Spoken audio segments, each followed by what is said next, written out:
Hello friends, welcome to Live Guruji channel. This is Pratima Kotresh here.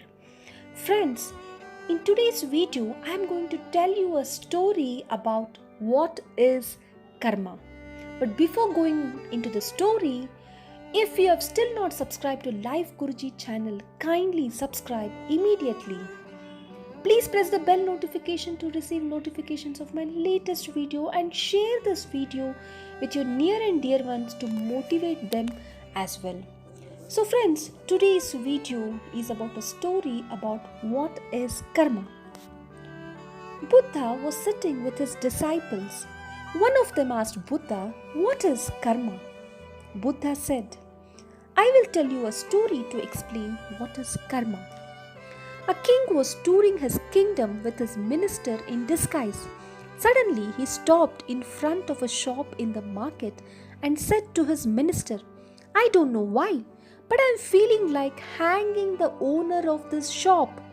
Hearing this, the minister was shocked. But before he could ask the king why are you feeling like hanging this shopkeeper, the king had moved on from that place. The minister thought a lot as to why the king felt like hanging the shopkeeper. He wanted to find out why. Because the king doesn't know the shopkeeper personally, or the king had not received any complaints about the shopkeeper about his wrongdoings. So suddenly, and we are touring the entire kingdom, why did the king then suddenly felt like hanging this shopkeeper?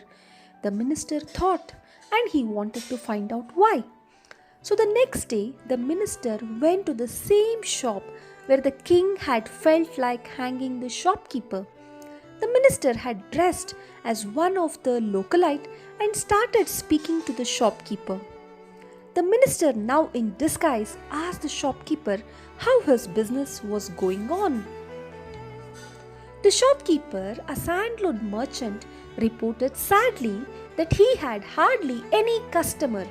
People would come to his shop, smell the sandalwood, and then go away.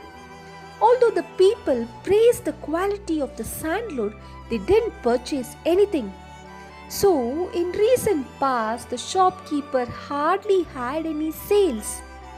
So the shopkeeper was very depressed and told the minister in disguise that his only hope was that the king would die soon.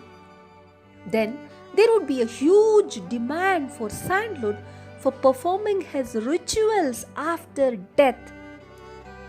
As the shopkeeper was the only sandalwood merchant around, he was sure that the king's death would bring him luck and could make him wealthy. Now the minister understood why the king had stopped in front of this shop and expressed a desire to kill the shopkeeper. Perhaps the shopkeeper's negative thought vibration had subtly affected the king, who had in turn felt the same kind of negative thought arising within. The minister, who was a wise man, thought very deeply about this matter. Then, without revealing who he was or what had happened the day before, he expressed a desire to buy some sandalwood. The shopkeeper was very pleased. The shopkeeper wrapped the sandalwood and handed it over to the minister. The minister returned to the palace and he went straight to the king and told him that the sandalwood merchant had sent a gift to the king. The king was surprised when he opened the gift, as it contained fine golden color sandalwood, and the king was very happy by the sandalwood's wonderful fragrance. The king was pleased with the gift and sent some gold coins to the sandalwood merchant. The king also felt sorry that he had thought about killing the shopkeeper. When the shopkeeper received the gold coins from the king, he was very happy and surprised. The shopkeeper began to praise the virtues of the king, who had by gifting gold coins had saved the shopkeeper from poverty. The shopkeeper also felt very sad about himself for thinking about the king's death for his own personal benefit, and he repented for having entertained such negative thoughts about the king. So, the moral of the story is that if we have good and noble thoughts or kind thoughts for another person, that positive thought will come back to us in a favorable way. But if we think or entertain evil thoughts, those thoughts will come back to us as retribution. That is, they will come back to us as a punishment of our wrong thinking. So, what is karma? Asked Buddha. The disciples replied, our words, our deeds, our feelings, our actions. Buddha shook his head and said, your thoughts are your karma.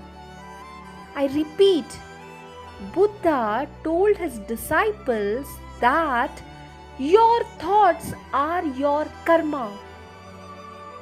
So friends, let's think only good, noble thoughts and wish well-being to all the near and dear ones, or to all the people who are associated in our life in some way or the other, whether they are really present or whether we are associated to them virtually, whatever it is. Let's think only good thoughts about everyone and about everything. So friends, always watch your thoughts. With this thought in mind, thank you for your time, friends. Thanks for watching this video. Please subscribe to Live Guruji channel if you have still not subscribed. Press the bell icon to receive notifications for my latest videos, and share this video with your friends, because a motivational video is the best gift you can give your near and dear ones. Thank you, friends.